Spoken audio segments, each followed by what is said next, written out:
Kita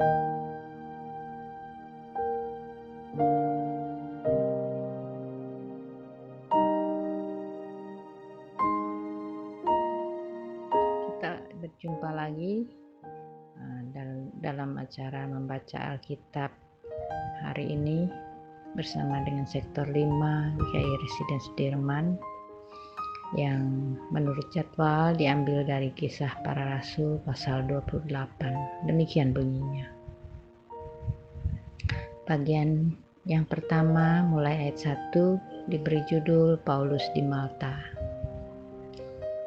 Setelah kami tiba dengan selamat di pantai, barulah kami tahu bahwa daratan itu adalah Pulau Malta.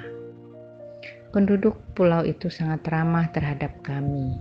Mereka menyalakan api besar dan mengajak kami semua ke situ karena telah mulai hujan dan hawanya dingin. Ketika Paulus memungut seberkas ranting-ranting dan meletakkannya di atas api, keluarlah seekor ular beludak karena panasnya api itu lalu menggigit tangannya. Ketika orang-orang itu melihat ular itu terpaut pada tangan Paulus, mereka berkata seorang kepada yang lain, "Orang ini pasti sudah seorang pembunuh, sebab meskipun ia telah luput dari laut, ia tidak dibiarkan hidup oleh Dewi Keadilan." Tetapi Paulus mengibaskan ular itu ke dalam api dan ia sama sekali tidak menderita sesuatu. Namun mereka menyangka bahwa ia akan bengkak atau akan mati rebah seketika itu juga. Tetapi sesudah lama menanti-nanti, mereka melihat bahwa tidak ada apa-apa yang terjadi padanya.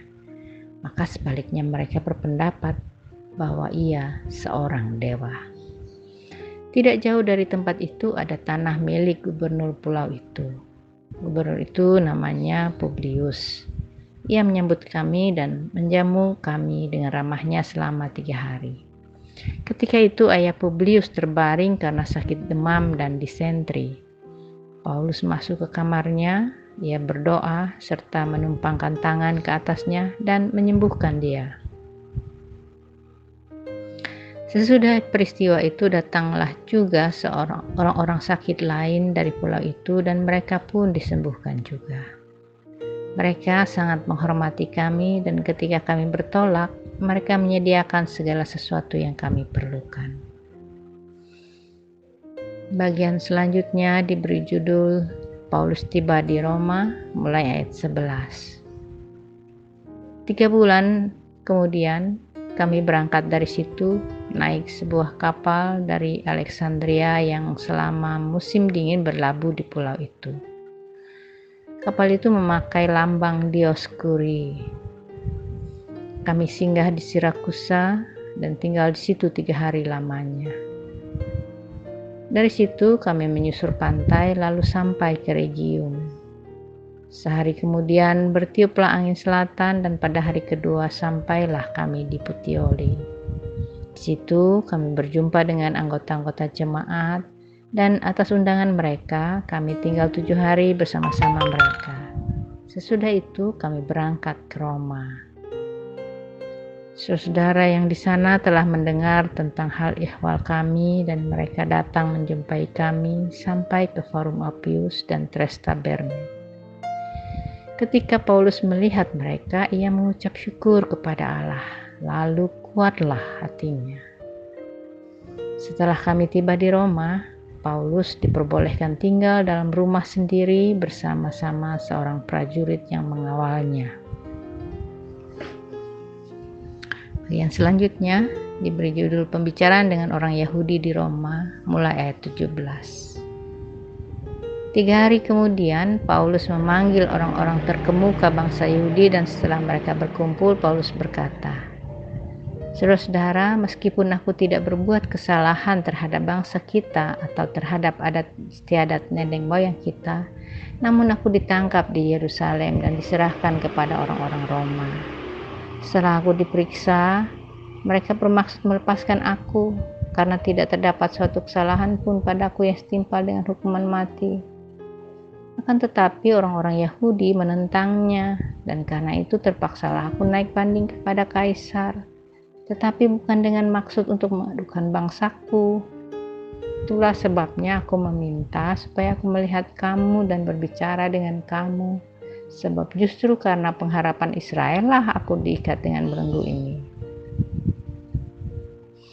Akan tetapi mereka berkata kepadanya, kami tidak menerima surat-surat dari Yudea tentang engkau, dan juga tidak seorang pun dari saudara-saudara kita datang memberitakan apa-apa yang jahat mengenai engkau.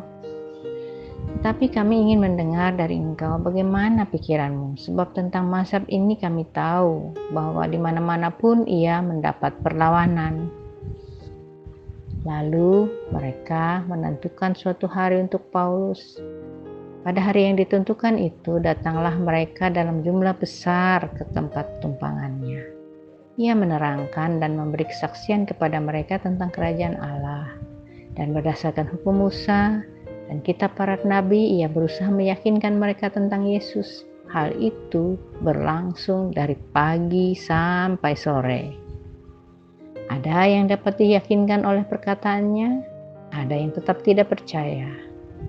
Maka bubarlah pertemuan itu dengan tidak ada kesesuaian di antara mereka. Tetapi Paulus masih mengatakan perkataan yang satu ini. Tepatlah firman yang disampaikan Roh Kudus kepada nenek moyang kita dengan perantaran Nabi Yesaya. Pergilah kepada bangsa ini dan katakanlah, kamu akan mendengar namun tidak mengerti. Kamu akan melihat dan melihat namun tidak menanggap.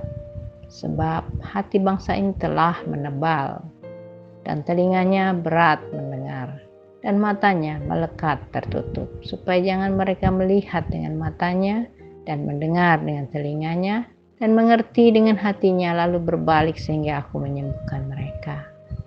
Sebab itu kamu harus tahu bahwa keselamatan yang daripada Allah ini disampaikan kepada bangsa-bangsa lain, dan mereka akan mendengarnya. Dan setelah Paulus berkata demikian, pergilah orang-orang Yahudi itu dengan banyak perbedaan paham antara mereka. Bagian selanjutnya diberi judul Paulus memberitakan kerajaan Allah di Roma, mulai ayat 30. Dan Paulus tinggal 2 tahun penuh di rumah yang disewanya sendiri itu. Ia menerima semua orang yang datang kepadanya. Dengan terus terang dan tanpa rintangan apa-apa, ia memberitakan kerajaan Allah dan mengajar tentang Tuhan Yesus Kristus. Demikian pembacaan Alkitab kita hari ini. Semoga kita tetap senantiasa berusaha merenungkannya dengan setia dan melakukan apa yang diinginkan Tuhan untuk kita lakukan melalui berita itu. Amin.